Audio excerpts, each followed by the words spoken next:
आशीर्वाद।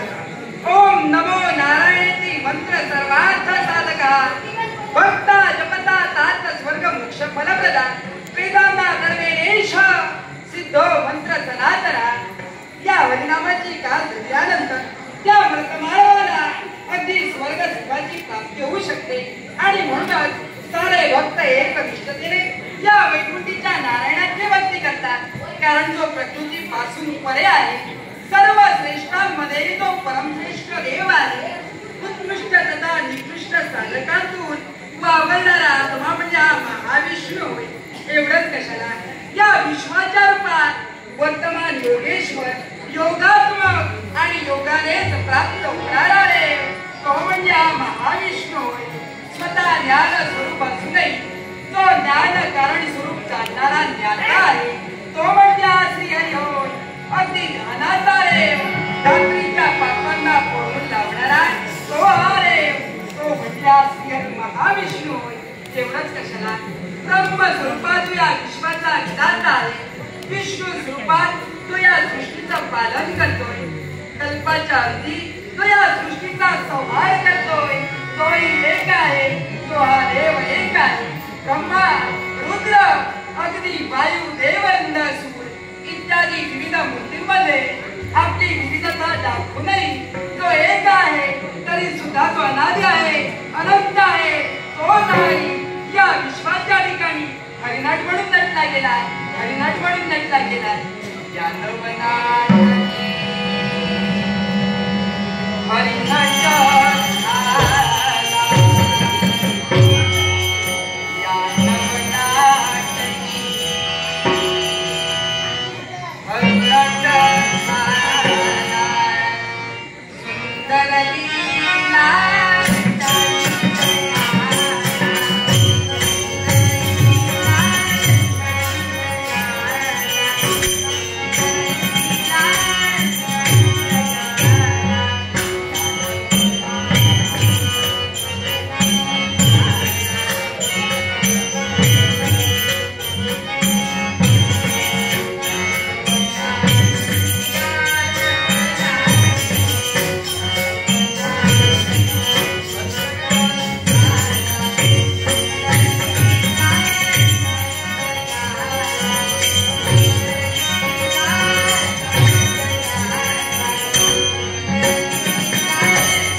आता घडलेली गोष्ट जर का तुला कथितच करायची